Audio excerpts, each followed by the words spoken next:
Good morning. Utah VidDevo.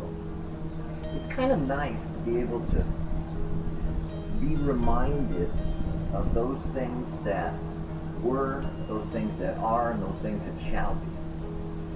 I often have the opportunity to get together with people and to listen to what's important to them.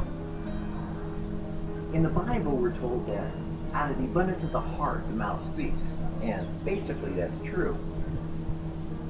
When you listen long enough to people, you realize that there's a lot that they don't realize they're saying that reveals a lot about who they are. I had the opportunity to listen to my daughter-in-law and two daughter-in-laws, and I guess the other would be kind of I don't even know. I can't keep track of when you're married and not married and people and all these relationships that work out in modern society. But the point was this. I was listening and I was fascinated because I'm in my 50s. I'm 58, I believe. And I think my wife yesterday turned 56. And I was listening to one of her daughters talk. And she's 29, getting ready to turn 30. And it was fascinating because she's grown up pretty much here in Utah, and she has a perspective. She's a beautiful young woman, although that would be relative because 29, 30 is kind of like, well, that young? What's old then? But she epitomizes what the millennials are like, what the millennial generation is, and I'm interested in listening to her. Now, she has a sister, who was there also last night, and I listened to her, and, I listened to my wife, and they were all talking, and they all had grown up, or they had all spent a lot of time in Utah. And Utah is an interesting state because it's been isolated for a long time.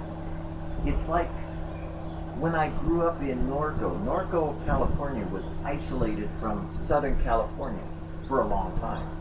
It was kind of a backwater, so that when you thought of California, you would think normally of, I don't know, maybe fast cars, Disneyland, Knott's Berry Farm,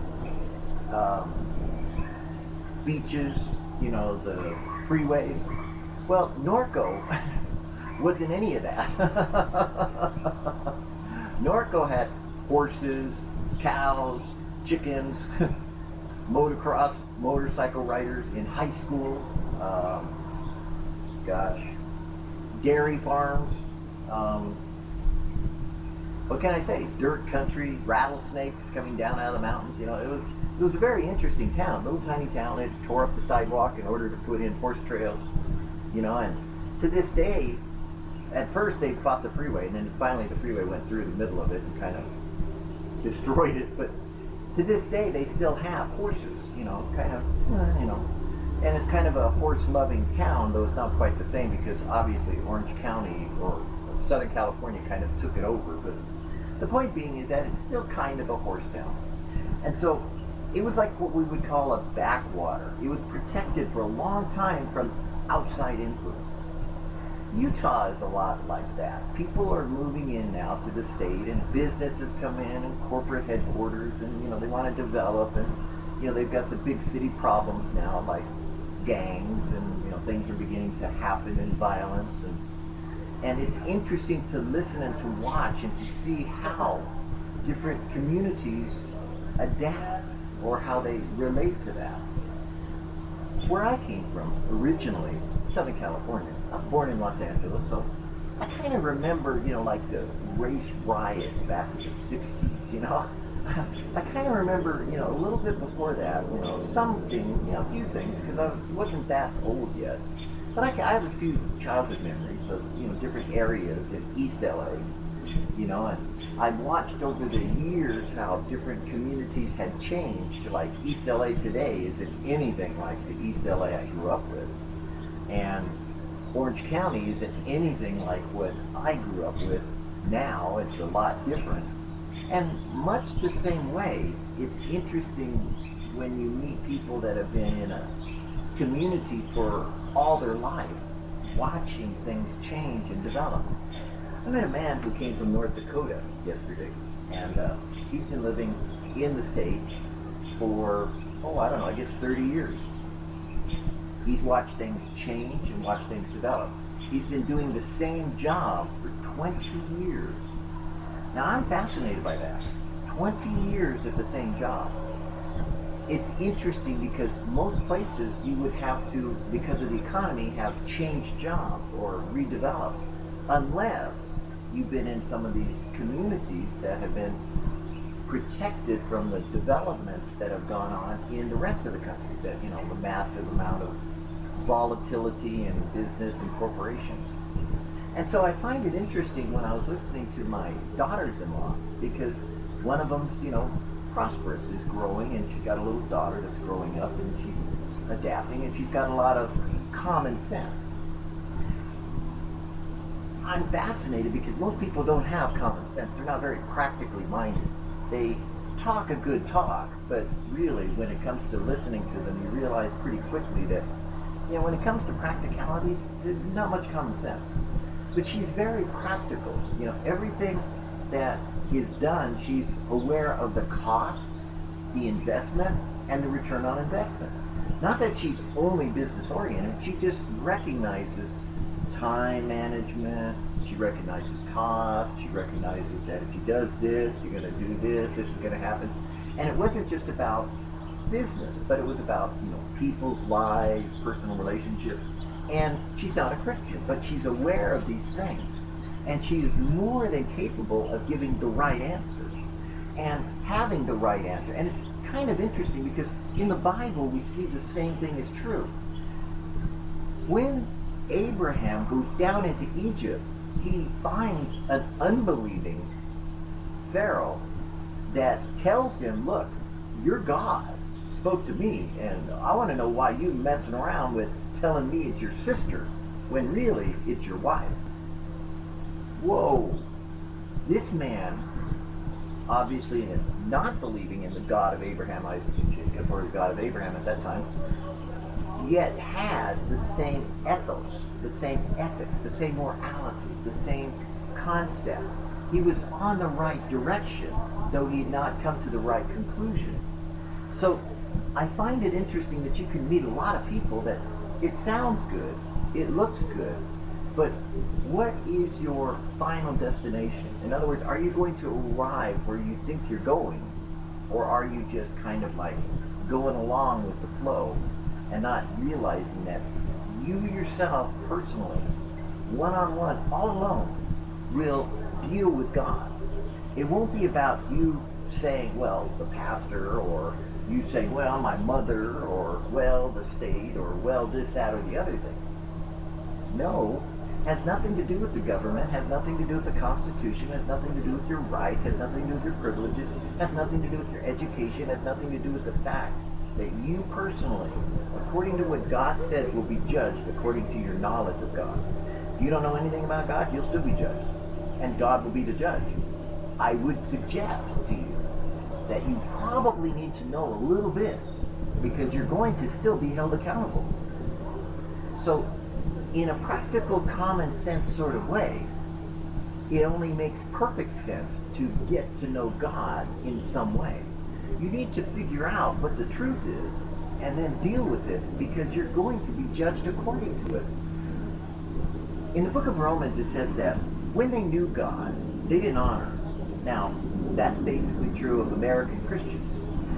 Frankly, I hear a lot of fundamentalist Christians whining and complaining about, well, the country's gone to hell, or the country's not praying, or it's not doing this, not doing that, and the other thing. And I always say, well, when you were in charge, when you had your money, when you were doing all these things that you say supposedly was so Christian nation oriented, what did you do with it? Were you selfish? Well, yeah, they were. Were they self-centered? Well, yeah, because see what happened with them.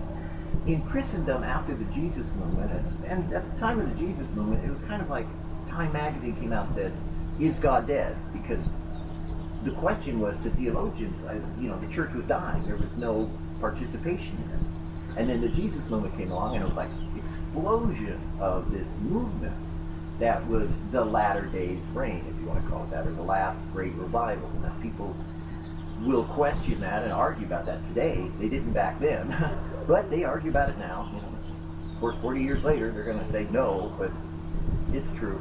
Now, looking at that, it's interesting because now today, when you've seen what they were, and then the prosperity that came, they went out and began to get, nice houses, which is okay. God wants to bless you. I see many of my contemporaries, they went out and they got a nice house. Then they went out and got a nice car. Well, okay, I understand that. They went out and got a nice car. They went out and got a nice ministry, mega ministry, mega churches. It's like, well, okay, I get that. Then they got their mega vacation spots.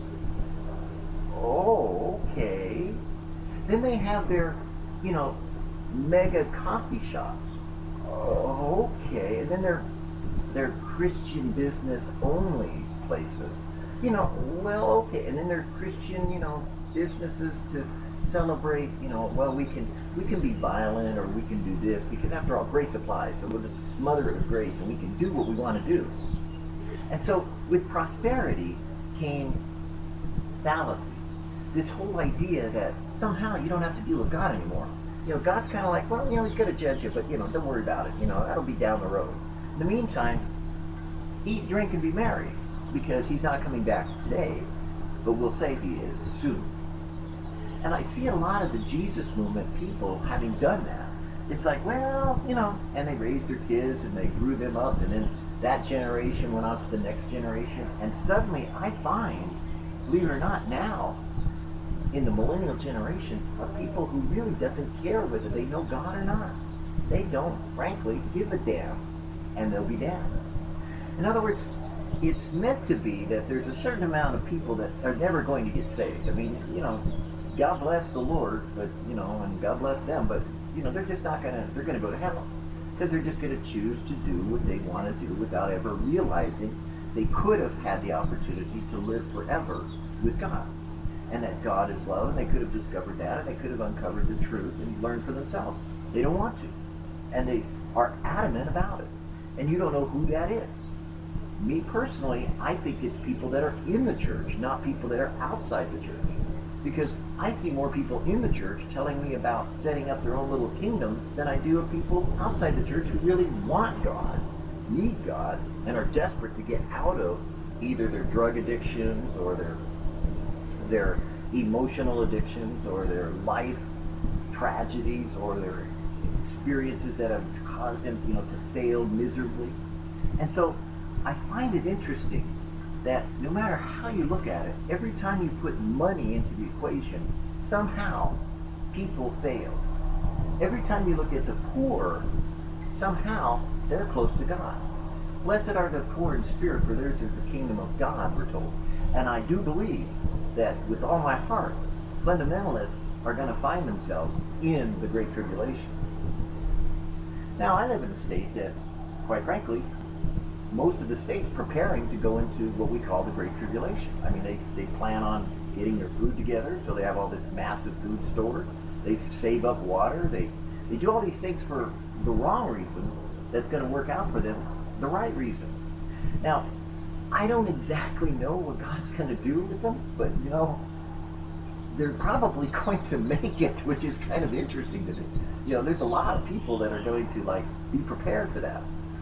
I personally don't want to be there. No offense. I think I would rather have a personal relationship with God today and develop that and learn to listen and to do and to obey, or to, we say obey, but what really boils down to is, when you look at it, when God says don't beat your head against the wall, that's not telling you you can't do it. You could go ahead and beat your head against the wall, who cares? But he's giving you a suggestion that says, look, this is what happens if you beat your head against the wall. It hurts. And so 90% of what is written, according to what some people think of as religious law, or the law, is written as common sense from God's perspective. It's like a father trying to tell his child, look, sure, you can do what you want to do, but guess what happens when you do that? This is the consequence. So there needs to be kind of this awareness that there's a spiritual sense to life, not just a practical sense of, well, I'm hungry, so I eat. I'm thirsty, so I drink. I'm tired, so I sleep. We know that just eating, sleeping, drinking, defecating, so to speak, and all the other things that go on with normal life functions, you still got to do something else, don't you? In a society, you have to work, you have to have somebody provide and put on some clothes, you have to do certain things. That's part of what we talk about when we say having a personal relationship with God.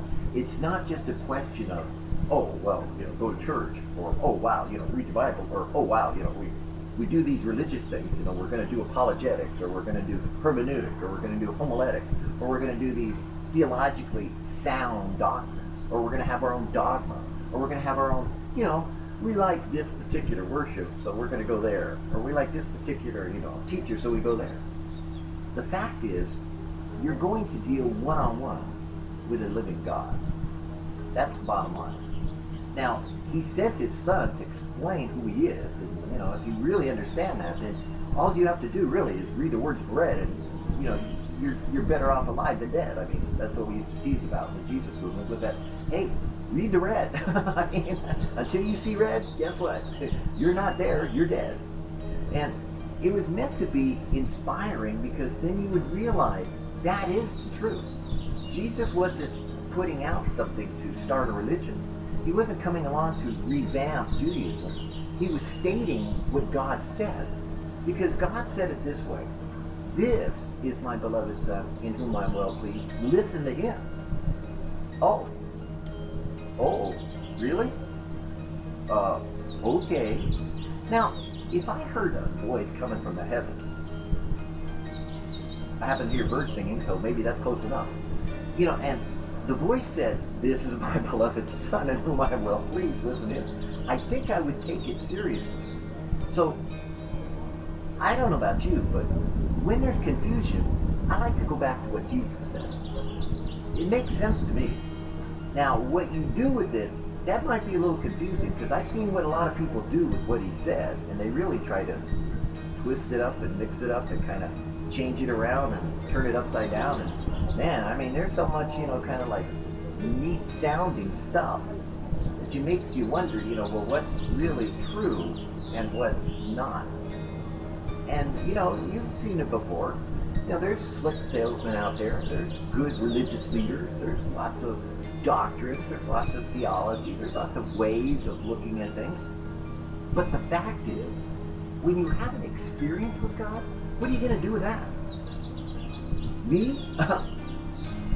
I like to say it this way, and it's a little blunt for you, but I'm just going to say it anyway.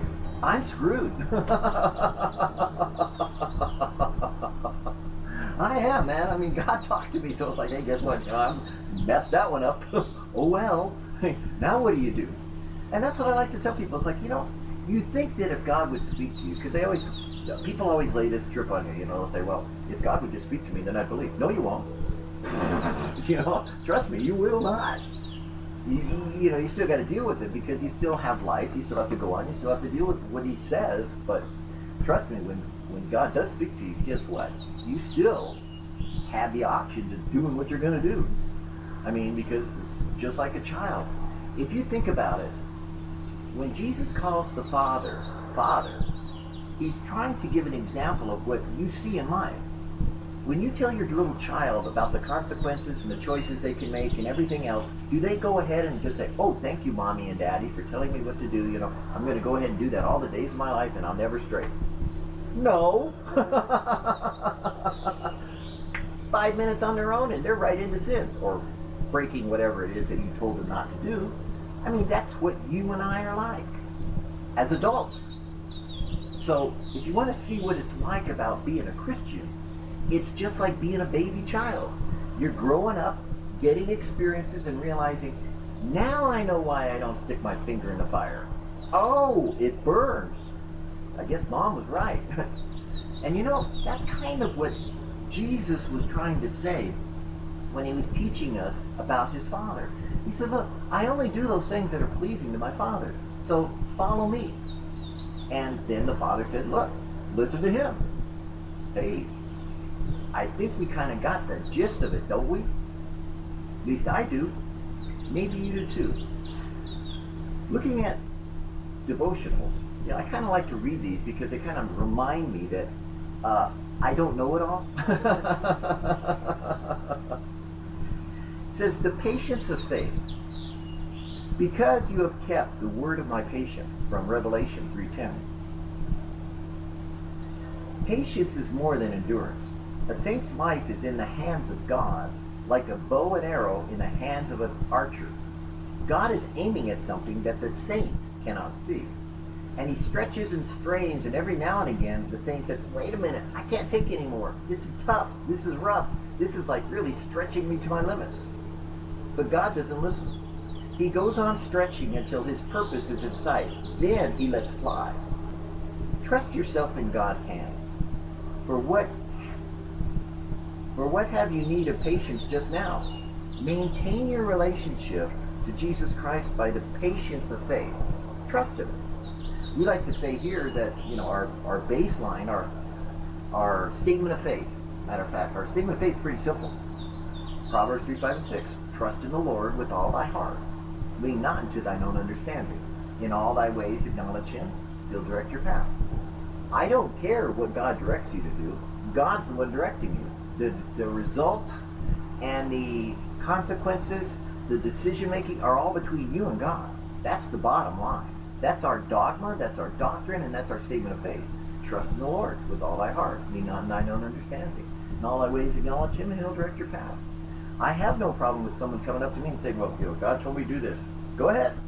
I may not walk with you to do it. I may not talk with you to do it. If God told you to do it, I'll watch and see how the results work.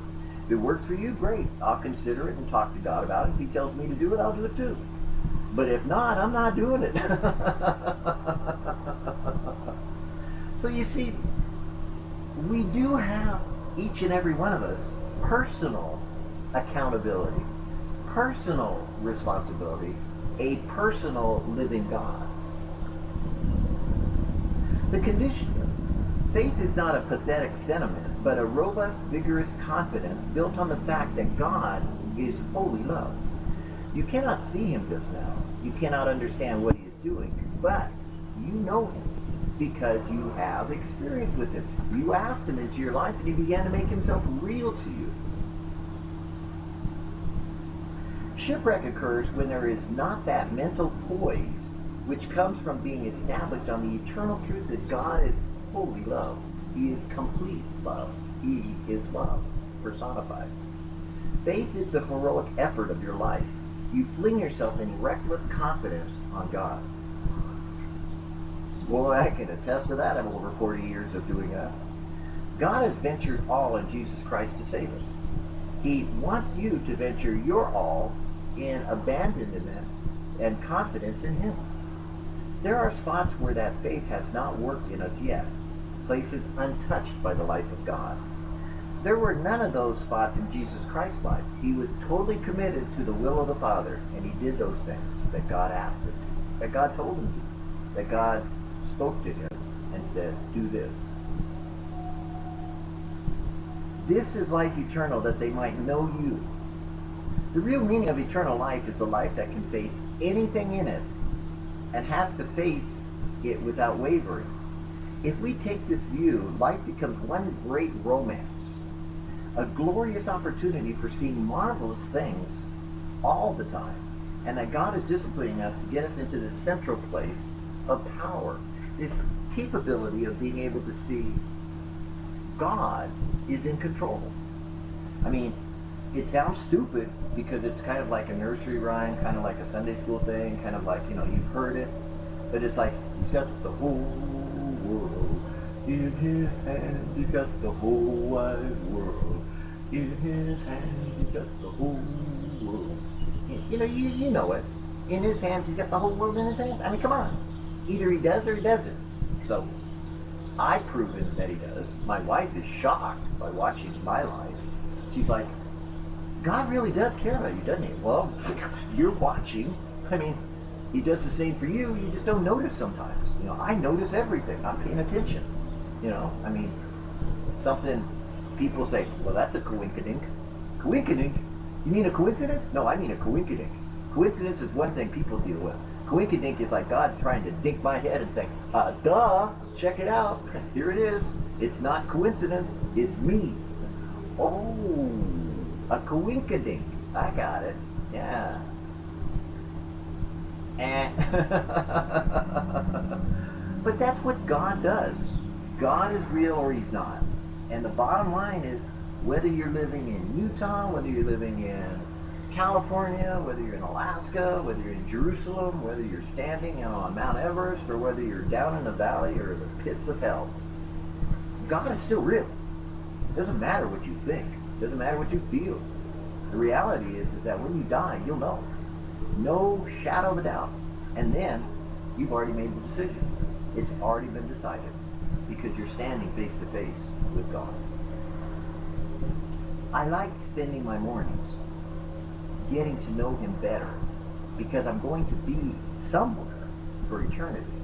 And because I'm going to be there forever, you know, experiencing different things, of course, because I'm finite, you know, I'm not unlimited, you know, I don't have this infinite being, you know, I'm not going to become a god or anything like that, no, you know, but I'm going to be learning of and being like a son who's growing up, you know, into the maturity, that I'm always going to be learning things and discovering things and reveling or enjoying who God is, how much he has to still reveal to me, kind of like when a father likes to take his son out and they go camping, and then while they're out camping he begins to show them how to whittle, you know, how to carve things, how to build a fire, how to, you know, recognize the plants that are poisonous, you know, and the plants that you can eat, you know, or like, you know, how to go fishing, or, you know, do different things.